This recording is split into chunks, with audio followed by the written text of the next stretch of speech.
الله خندت صبات حجو خان نصورنا نقربتنا نطقام زخونه اسرار زيت حيزلكن مصي لهو قريبه يوم زلهو خد كدن قنفرني عينت زيتها عامله قريبه لهو فاتيكا اكسترا فيرجن اوليف اويل قريبه لهو كدن قنفرن ازيو نصورنا يخون نقربتنا بزح تحستلو صورنا سترونج خون فورفوري كالا خللنا اي صورنا سموز خون كوتاس ازيو بزح طقمتات الله كم تخل غزي زبلكن كا انا كله غليصه سلازي كلو سيرش مغبار ايتحمق ايخن صفوف زخونه انفورميشنن صفوف دخونه حبريتان ماعتان كترخبا ازي بزح طقمتات سلازلو حلف يلكن ولا رايو يخن مالتي حج قريبه يوم زلخو خا كونتينر ون قريبه لخو كل غزي خنطقم كلنا طرموز ነገር ተተጣይምና ዝበለጸ مالتي ካለ خبلكن زدلخا اب غزا نسرحو ነገራት ትክክለኛ ዓቀን ስለዘይ ንፈልጦ ካብ ክበዝሕ ክውሕድ ይሓይሽ እቲ ዘይ ኮንኩ ዝብለክን ዘለኹም እቶም ነእቶም ነገራት ዝብለክን ዘለኹ ቅንፍር ክንደን ዘንዝር ኣኽና እነእቲ የለኹ ከድከደውን ክንዲ ዘእነእቲ የለኹ ሕጂ ኣፍታ ኮንቲነር ገይረ ተንዘይትኻ ሓደ ብሓደ እንዳራኣና ይንክን ከይዲና ማለት እዩ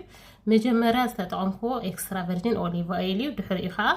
ኣምላኽ ጠቀሚ ከም ተቀዲመ ዝበልኩኹን ንፀጉርና ኣዝዩ ብዙሕ ጠቕምታት እዩ ዘለዎ ኩሎም ገሊፀ ወላ እውን ብዙሕ ገሊፀ ስለዘይክእሉ ኣነ ሰርች ምግባር ኣይተመቃኢኽን ሽዑ ትፅፉፍ ዝኾነ ኢንፎርሜሽን ከዓ ኣብኡ ክትረኽቦ ኢኽን ማለት እዩ ኣምላ እቲ ዝፈትዎ ዘይቲ ወይ ከዓ ናተይ ብጣዕሚ ዝፈትዎ ዘይቲ እዩ ጨና ኣለዎ ዝብለና ትብላን ሰባት ኣለኽን እወ ጨና ኣለዎ ግን ቅድሚ ምሕፃብና ስለንጥቀም ወላ ሓንቲ ሽግር የብሉን ሕጂ ከዓ ኣምላይ ከእቲ ማለት እዩ እታ ኮንቲነር መልእ ከብላኤ መቀነየ ኣነ ዝጥቀም ኩሉ ግዜ ሓንቲ ዓይነት ትሪትመንት ወይ ከዓ ሓንቲ ዘይቲ ክንጥቀም ኣለና ማለት ዘይኮነስ እዚ ዝቕኒ ወይ ከዓ ዝቕመጥ ነገር ከምዚ ጌርና መልእ ኣቢልና ነዳሉሞ ኣብ መንጎ ከዓ ካለ ዓይነት ትሪትመንት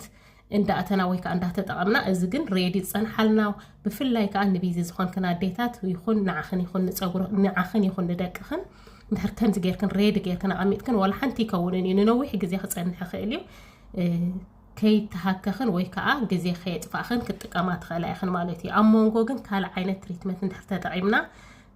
كالا عينت تريتمنت امونغو ندحر تطعمنا تخيلناها اتزبلص مالتي حجي كلهم كنزي غيري اتاتاتي مالخو اب حو زي مسختاتو ون يكاليو انا كن اب حو سختيته كومفورتابل تسمعني نعسرت 5 دقيقه زخون اماي وعي غيري اب لعل دستي نعسرت 5 دقيقه سختته